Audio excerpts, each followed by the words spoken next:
Ladies and gentlemen, you are in the greatest city on planet Earth. It is a beautiful, crisp morning. We are about to have impact that is going to hopefully change the world immediately. Not in a few years, but right now. And with all that energy, ladies and gentlemen, I ask you this one more time. How are you feeling?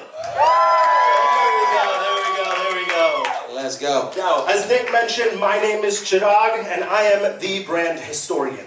My research covers the last 500 years of brand and narrative in order to understand how we can survive over the next 2 decades of political, societal, and technological change.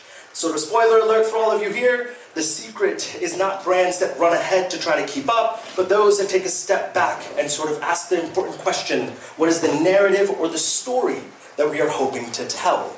Now, as part of that, I will be sharing the story of TRIIBE, $1 billion impact, and all the other amazing organizations. I met TRIIBE myself through the actions and work of someone that I always like to shout out, named Chunder Payne. And whereas, because I in college was in love with technology and worked in thermoelectric cooling systems and alternative battery chemistries and a cool company, shout out Lighten, space tech work, and got my patents and was a poker player. And he built urban farms for homeless shelters, food drives, and schools. He spent 6 years developing and supporting local communities to ensure that they had access to fresh produce. And when we hit the end of college, right, whereas I was all set to go in technology, he had to shut down his foundation. And the reason was, whereas he had so much support in high school and communities that were amping him up and connecting him to others so he didn't feel like he was alone, the moment he hit college, he was. And in that moment, we realized that instead of doing something that would have prioritized my future, I'd rather prioritize TRIIBE's future, right? A community with 2 eyes, so it's not for one individual, but supporting those like him, my changemaker, who could take the next generation forward.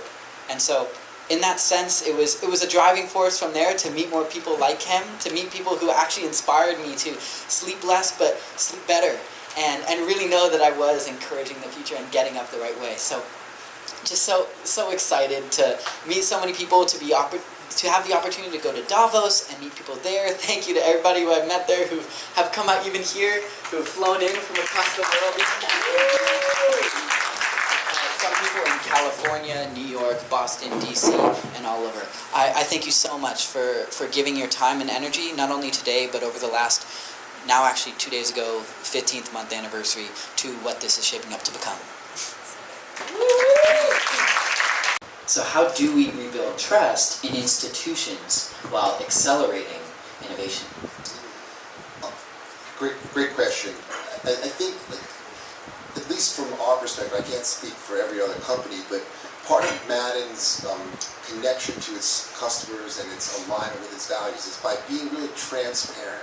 Not so much that we're claiming we're the best at anything, or even that, or that our product is somehow comparable to maybe more expensive product, and we have different brands with different price points, so there's all kinds of different stories being told by the various brands, but the underlying theme of Madden's personality as a human and as the company's culture is transparency, that authenticity of owning what we are and what we're not, and being honest about what we're not, while at the same time making clear efforts to be better, has really created that authentic, transparent, positive relationship that allows us to be in existence for 35 or 40 years, and indeed we're building a further sort of platform with that authenticity and transparency to exist for another 30 or 40 years. So I think, to me, early on in my career as a sustainability guy, I was very nervous about making sure we tried and did all these different things and use these low-carbon materials and joined this or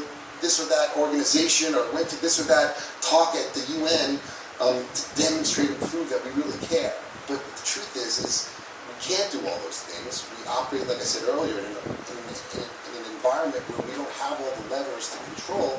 So by being authentic and transparent about our journey, to me has been, I think, a core anchor to that success. Wow. Laura. I guess you guys have figured out by now how this works. And what makes an idea system changing versus simply inspiring?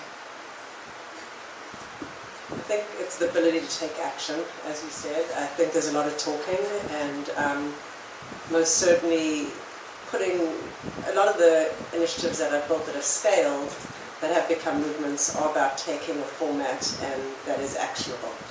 And so I think there is a lot of talk in this world right now, and the more we can convert it, and it'll be most certainly the next generation's job to find a way to convert a lot of the talk to meaningful action, the more we can make change happen. Beautiful. Succinct and big Also for make it social succinct. media. Yeah.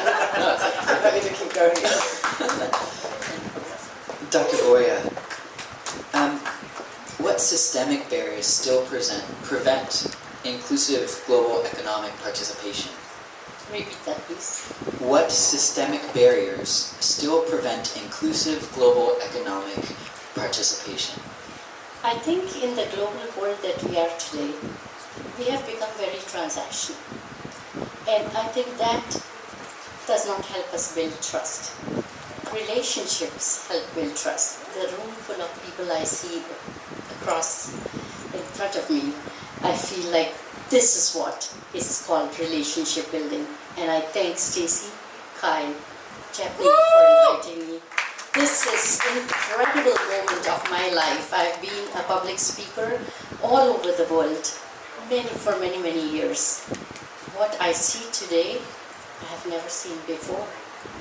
So, such a small room, but such large-hearted people.